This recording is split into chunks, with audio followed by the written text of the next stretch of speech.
Good morning friends. So இப்போ நம்ம என்ன சப்ஜெக்ட் பார்க்க போகிறோம்னா engineering mechanics. So already thermodynamics playlist போட்டிருப்பேன், பார்த்துக்கிட்டு இருப்பீங்க. சிலர் இன்ஜினியரிங் மெக்கானிக்ஸ் ஸ்ட்ரென்த் ஆஃப் மெட்டீரியல்ஸ்லாம் எடுங்கன்னு சொன்னாங்க. ஸோ அவங்களுக்காக I started with engineering mechanics. So பேசிக்காக இன்ஜினியரிங் மெக்கானிக்ஸ்னால் என்ன அப்படின்ற ஒரு சின்ன இன்ட்ரடக்ஷன் தான் இந்த வீடியோ. அடுத்தடுத்த வீடியோவில் டீட்டெயிலாக சப்ஜெக்ட்ஸ் பற்றி பார்ப்போம். ஸோ இதில் இன்ஜினியரிங் மெக்கானிக்ஸ் அப்படிங்கிறதுல வந்துட்டு பார்த்தீங்கன்னா 2-3 டேர்ம்ஸ் யூஸ் பண்ணுவாங்க. முதல்ல அதை பற்றி நம்ம லைட்டாக தெரிஞ்சுக்கலாம். என்னென்னா, நம்ம தெர்மோடைனமிக்ஸில் வந்து சிஸ்டம்னு யூஸ் பண்ணியிருப்போம். பார்த்தீங்கன்னா ஒரு எதை எடுத்தாலும் இது ஒரு சிஸ்டம், அது ஒரு சிஸ்டம் அப்படின்னு பேசியிருப்போம். பட் அதே இன்ஜினியரிங் மெக்கானிக்ஸில் அதை எப்படி சொல்லுவாங்கன்னா பாடி அப்படின்னு சொல்லுவாங்க. ஆனால் ஒரு வேரியேஷன் இருக்குது. எல்லாமே சிஸ்டமும் கிடையாது, எல்லாமே பாடியும் கிடையாது. பேசிக்காக பாடிக்கும் சிஸ்டமுக்கும் இருக்க ஒரு சின்ன வேரியேஷன் சொல்கிறேன். சிஸ்டம் அப்படின்றது ஒரு கைண்ட் ஆஃப் இப்போ ஏர் ஃபியூல் மிக்ஸ் ஆகிருந்தாலும் அது ஒரு சிஸ்டம்னு நம்ம எடுத்துப்போம். அந்த மாதிரி ஒரு சில 2-3 காம்பனன்ட் சேர்த்து நம்ம சிஸ்டம்னு எடுத்துப்போம். பட் பாடி அப்படின்றது மேக்ஸிமம் அப்படி எடுக்க மாட்டாங்க. ஒரு பர்டிகுலர் பார்ட்டு இல்லை ஒரு பர்டிகுலர் காம்பனண்ட் அந்த மாதிரி ஒரு விஷயத்தை மட்டும் எடுத்து அதை பாடி அப்படின்னு கன்சிடர் பண்ணுவாங்க. இதான் வந்து பேசிக்காக இன்ஜினியரிங் மெக்கானிக்ஸோட ஐடியாலஜி. இதை வச்சே நீங்கள் புரிஞ்சுக்கலாம். ஒரு சின்ன ஒரு விஷயத்தை எடுத்து அந்த விஷயத்தை பற்றி மட்டும் அனலைஸ் பண்ண போகிறாங்க. அதுதான் வந்து இன்ஜினியரிங் மெக்கானிக்ஸில் நம்ம செய்ய போகிற விஷயம். ஓகேங்களா? இப்போ அடுத்து பேசிக்காக இன்ஜினியரிங் மெக்கானிக்ஸ்னால் என்ன, அதை பற்றி அதில் என்ன படிக்க போகிறோம், அதை பற்றி என்ன தெரிஞ்சுக்க போகிறோம், பேசிக்காக படிக்கிறோன்றதை தாண்டி தெரிஞ்சுக்கலாம் அப்படின்ற ஐடியாவில் பார்ப்போம். ஸோ அதில் என்ன தெரிஞ்சுக்க போகிறோம் அப்படின்னா, நம்மளை சுற்றி இருக்கிற எல்லா ஆப்ஜெக்டையுமே எனி ஆப்ஜெக்டையுமே அந்த ஆப்ஜெக்ட்டு அது ரெஸ்ட்டில் இருந்தாலும் சரி இல்லை மூமெண்ட்டில், அதாவது அதை மோஷன்னு சொல்கிறோம். ஸோ ரெஸ்ட்டில் இருந்தாலும் சரி இல்லை மூமெண்ட்டில் இருந்தாலும் சரி அதில் என்னென்ன விஷயங்கள் இருக்குது அப்படின்றத அனலைஸ் பண்ணுறது. பேசிக்காக அதில் இருக்கிற கேரக்டரிஸ்டிக்ஸ் அனலைஸ் பண்ணுற மாதிரி இருக்கும். இதுதான். ஸோ வந்து அதில் என்னென்ன ஃபோர்ஸ் ஆக்ட் ஆகுது அப்படிங்கிறது தான் நம்ம மேஜராக வந்து அதோட பிஹேவியர்னு சொல்லுவோம். பிஹேவியர் அப்படின்னா அதனுடைய வெளிப்படையான தன்மை, அதனுடைய தன்மைகள் அப்படின்னு. கேரக்டர் கிடையாது, பிஹேவியருக்கும் கேரக்டருக்கும் என்ன வித்தியாசம்னா, கேரக்டர்ன்றது இன்பில்ட்டாக இருக்கிறது, பிஹேவியருங்கிறது அது எப்படி நடந்துக்குது அப்படின்றத பொறுத்து. ஸோ பக்கத்தில் ஒரு ஆப்ஜெக்ட் வைக்கிறோம்னா அதோட அது எப்படி ரியாக்ட் பண்ணுது, எப்படி வந்து இன்ட்ராக்ட் பண்ணுது அப்படின்ற கான்செப்ட் தான். 2 ஆப்ஜெக்டை வந்து இடிக்கிறோன்னா அதுக்கு என்ன ரியாக்ஷன் கிடைக்குது, 2 ஆப்ஜெக்டை வந்து ஒன்று மேலே ஒன்று வைக்கிறோம்னா அதுக்கு என்ன ரியாக்ஷன் கிடைக்குது. ஸோ அந்த மாதிரி வந்து ரியாக்ஷன் பேஸ்டாக இதில் ஃபுல்லாக இருக்கும், சிச்சுவேஷனை பேஸ் பண்ணி.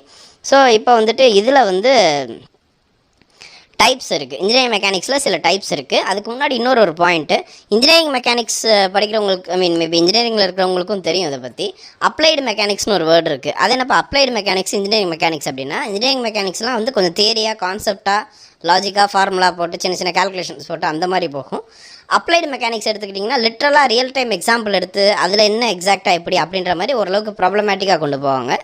ஒரு ரியல் எக்ஸாம்பிள்ஸ் அதாவது இந்த கான்செப்ட் எடுத்து அப்ளை பண்ணி கொண்டு போகிறது தான் அப்ளைட் மெக்கானிக்ஸ். இதுக்கு அந்த பேர் வச்சு நீங்கள் புரிஞ்சுக்கலாம். ஒரு சின்ன இன்ட்ரொடக்ஷன் தான் அது. அடுத்தது வந்து இன்ஜினியரிங் மெக்கானிக்ஸோட டைப்ஸ்ன்றதை சொல்கிறத விட இதை கிளாஸிஃபை பண்ணியிருக்காங்கன்னு சொல்லலாம். 3ஆக பிரிச்சிருக்காங்க. அதாவது 3 கைண்ட் ஆஃப் ஆப்ஜெக்டாக அவங்க ஃபஸ்ட்டு ஐடென்டிஃபை பண்ணுறாங்க. 3 கைண்ட் ஆஃப் ஆப்ஜெக்ட் இருக்குது, 3 கைண்ட் ஆஃப் பார்ட் இருக்குது அப்படின்னு ஐடென்டிஃபை பண்ணுறாங்க. ஒன்று என்னென்னா ரிஜிட் பாடி, 2வது டிஃபார்மபிள் பாடி. இப்போ நான் ஏதாவது ஒரு ப்ரெஷர் கொடுக்குறேன், ஃபோர்ஸ் கொடுக்குறேன், அந்த பாடி டிஃபார்ம் ஆச்சுன்னா அது டிஃபார்மபிள் பாடி. 3வது ஃப்ளூயிடு.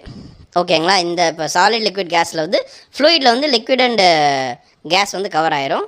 சாலிடில் வந்து 2 கைண்ட் ஆஃப் பார்ட்டாக பிரிக்கிறாங்க. ஒன்று வந்து டிஃபார்மபிள் பாடி, இன்னொன்று வந்து ரிஜிட் பாடி. ரிஜிடாக அது ஸ்ட்ராங்காக இருக்கும். இப்போ ஒரு கல் எடுத்துக்கிட்டிங்கன்னா ரிஜிடாக இருக்கும், அது ரிஜிட் பாடி. அதே வந்து ஒரு நார்மல் கொஞ்சம் செமி ஃபார்முலாக இருக்குது, இல்லை ஒரு பேகு இந்த மாதிரி ஐட்டம்ஸ்லாம் எடுத்துக்கிட்டிங்கன்னா அதெல்லாம் டிஃபார்மபிள் பாடி. அது வந்து டிஃபார்ம் ஆகும் பேசிக்காக. சில ரிஜிட் பாடியுமே ரொம்ப over and above strong force கொடுத்து டிஃபார்ம் பண்ணலாம். பேசிக்கான ஐடியாலஜி ரிஜிட் பாடி அப்படின்றது என்னென்னா, அதில் டிஃபார்மேஷன் ரொம்ப கம்மியாக இருக்கும். ரொம்ப ஹெவி ஃபோர்ஸ் கொடுத்தாலுமே மொத்தமாக டிஃபார்ம் ஆகிடாது, ஓரளவுக்கு கம்மியாக தான் டிஃபார்ம் ஆகும். இப்போ நம்ம பிளாஸ்டிக் பாட்டிலாம் எடுத்து நீங்கள் லைட்டாக அமுக்குனாலே டிஃபார்ம் ஆயிடும். ஸோ அதெல்லாம் டிஃபார்மபிள் பாடி. அதே ரிஜிட் பாடினா நீங்கள் ஸ்ட்ராங்கான சில விஷயங்கள் எடுத்திங்கன்னா அது ரிஜிட் பாடி. அந்த மாதிரி ஒரு எக்ஸாம்பிளுக்கு தான் சொல்கிறேன். ஸோ இந்த மெக்கானிக்ஸ் ஆஃப் ரிஜிட் பாடி அப்படிங்கிறது இருக்குது. இதை வந்து இப்போ வந்து ஒவ்வொன்றும் மெக்கானிக்ஸ்ன்ற கேட்டகரிக்கில் தானே வருது. ஸோ அதை எப்படி சொல்லுவோம் அப்படின்னா, mechanics of rigid body, mechanics of deformable body, mechanics of fluids, இப்படி 3ஆக பிரிக்கிறோம். இதில் வந்துட்டு இந்த இன்ஜினியரிங் மெக்கானிக்ஸ் அப்படின்றது பார்த்திங்கன்னா பேசிக்காக வந்து இந்த ரிஜிட் பாடியை பற்றி தான் அதிகமாக ஃபோக்கஸ் பண்ணியிருக்கோம். மெக்கானிக்ஸ் ஆஃப் டிஃபார்மபிள் பாடிஸை பற்றி படிக்கிறதுக்குன்னு ஒரு தனி சப்ஜெக்ட் இருக்குது. அந்த சப்ஜெக்ட்டுக்கு பேர் ஸ்ட்ரென்த் ஆஃப் மெட்டீரியல்ஸ். ஸோ அதை வந்து நம்ம இன்னொரு பிளேலிஸ்ட்டில் இன்னொரு வீடியோவாக பார்ப்போம். அதை ஸ்ட்ரென்த் ஆஃப் மெட்டீரியல்ஸ்னு சொல்லலாம், மெக்கானிக்ஸ் ஆஃப் மெட்டீரியல்ஸ்னு சொல்லலாம். ஸோ இது வந்து அதோட இன்னொரு பேர். ஜஸ்ட் நாலேஜுக்கு தான். இதை வச்சு நம்ம பெருசாக ஒன்றும் பண்ண போகிறதில்ல, ஒரு நாலேஜுக்கு தான். அடுத்தது மெக்கானிக்ஸ் ஆஃப் ஃப்ளூயிட்ஸை பற்றியும் ஃப்ளூயிட்ஸோட பிஹேவியரை பற்றி பார்க்குறது. இது எல்லாமே பேசிக்காக எல்லா இடத்துலையுமே வந்து பார்த்திங்கன்னா அந்த டெஃபினிஷன்லாம் சொல்லும்போது என்ன சொல்லுவாங்கன்னா, behaviour of a body in state of rest and motion அப்படின்னு தான் சொல்லுவாங்க. என்னென்னா அது ரெஸ்ட்டில் இருக்கும்போது அதோட பிஹேவியர் எப்படி இருக்குது, அதே ஆப்ஜெக்ட் வந்து மூவ்மெண்ட்டில் இருக்கும்போது அதோட பிஹேவியர் எப்படி இருக்குது, இதை பற்றி ஓவராலாக நம்ம படிக்க போகிறது அந்த சப்ஜெக்ட் மெக்கானிக்ஸ், இன்ஜினியரிங் மெக்கானிக்ஸ் அப்படிங்கிறத பற்றி. ஸோ எந்த ஒரு ஆப்ஜெக்டையுமே அது சும்மா அப்படி வச்ச இடத்துல வைக்கும்போது எப்படி இருக்குது, அதை எடுத்து நான் ஃபார் எக்ஸாம்பிள் ஒரு கல் இருக்குது, கல் அங்கேயே இருந்தால் அது எப்படி இருக்கும், அந்த கல்லை எடுத்து நான் ஓங்கி எரியும் போது அதனுடைய அது அந்த ஃப்ளோவில் போயிட்டு இருக்கும்போது அது எப்படி இருக்கும் அப்படின்றது. ஃபார் எக்ஸாம்பிள் ஒரு கல் எடுத்து எரிஞ்சோம்னா அது எது மேலே போய் எரியுதோ, எவ்வளோ ஃபோர்ஸாக நான் எரியறனோ அந்தளவுக்கு அதனோட இம்பேக்ட் இருக்கும். சிம்பிள் லாஜிக் தான். ஒரு கல்லை வச்சு நான் வேகமாக எரிஞ்சேன்னா ஒரு போயிட்டு இருக்க காரோட கண்ணாடியை உடைக்கிற அளவுக்கு அதால் போக முடியும். அட் த சேம் டைம் அதே கல்லை நான் கொஞ்சம் ஸ்லோவாக தான் எறிகிறேன் அப்படின்னா ஜஸ்ட் என் கால் பக்கத்துலேயே கூட அது கீழே விழும். ஸோ எந்த அளவுக்கு ஃபோர்ஸ் கொடுக்குறோம் இது எல்லாமே வந்து ஒரு அனாலிட்டிக்கலாக நீங்கள் புரிஞ்சுக்கலாம். அதுதான் இது வந்து பார்த்தீங்கன்னா இன் மோஷனில் அதே கல் சும்மா கீழே வச்சுருக்கேன், நான் நடந்து போயிட்டு இருக்கும்போது அது மேலே ஏறி மிதிச்சிட்றேன்னு வச்சுக்கோங்களேன். ஸோ அப்போ வந்து அது வந்து இது இல்லையா. ஸோ அந்த கான்செப்டை வச்சு பார்க்குறது தான் வந்து ஸ்டேட் ஆஃப் ரெஸ்ட். ஸோ இந்த state of rest, state of மோஷன்றது ரெண்டும் பிரியுது. உங்களுக்கே புரியும், ஒரு ஆப்ஜெக்ட் வந்து ரெஸ்ட்டில் இருக்கும்போது நார்மலாக இருக்கும், அதே மோஷனில் இருக்கும்போது வேறு மாதிரியான ப்ராப்பர்ட்டிஸை எக்ஸிபிட் பண்ணும்.